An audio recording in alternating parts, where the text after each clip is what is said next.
This segment is sponsored by the Columbus Bar Association.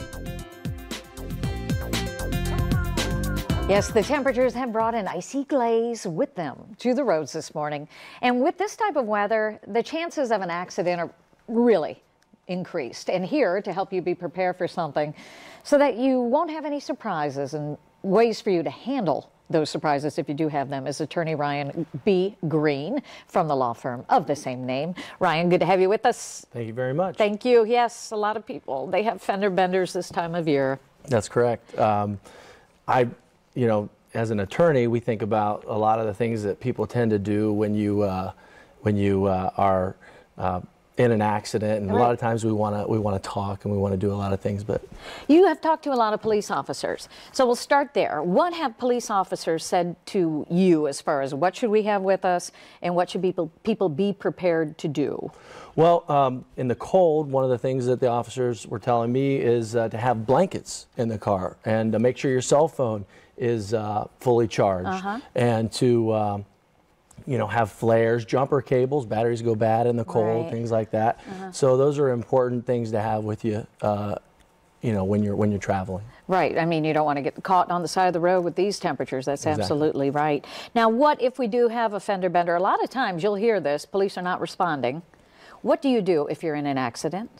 Well, you know, one of the things that when I was talking to some officers and thinking about it is crime scene preservation versus getting off the road and getting to safety. Oh, really? And really it comes down to assessing the situation, determining whether it's safe to stay on the road or better to get off the road so that traffic can go and it's, you know, and you can be safer. Okay. So that's one of the main things to think about, and I think what they would tell you and what, you know, is get some pictures of it if you can, but probably get off the road is usually the safest way to do it. That's the biggest thing. As a driver, whether you are the one who's causing an accident or you are in the accident, do we have a certain set of rights? Yeah, you know, when I deal in personal injury and also in criminal law sometimes, and a lot of when we get into an accident, the first thing you want to do is say, "Oh, I'm sorry, I did it. It's my fault." Don't do that. Really? Preserve your right to silence. Preserve your defenses for later. I mean, even saying something as small as, "I'm sorry," can be deemed an admission of guilt, and you don't want to do that. You want to wait. You don't know all the facts. Okay. You don't know the law necessarily. You're in a difficult situation.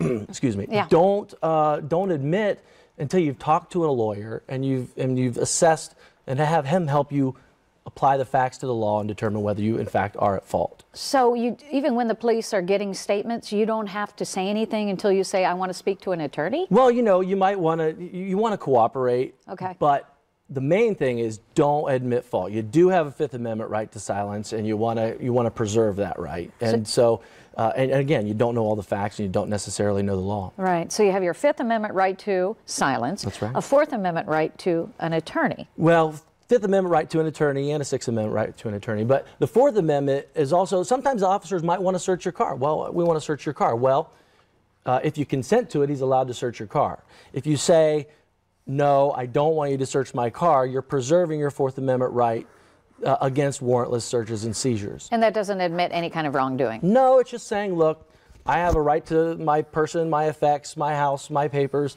Under the Fourth Amendment, I'm asking you not to search my car. Now, do police find that as combative?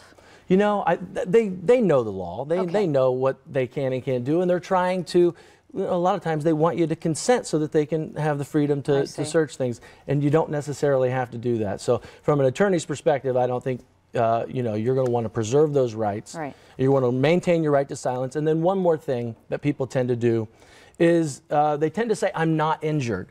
Well, as a personal injury attorney, how many clients have I had that come to my office and say, "What was the next day when I woke up?" That happens. That I felt the stiffness in my neck, and then I went to the emergency room. But then they're on record as saying that they're not injured. So I would be very cautious, and you don't know until a doctor's examined you. You should really be cautious about that. All good stuff, Ryan. Thank you so very much. Appreciate you being here.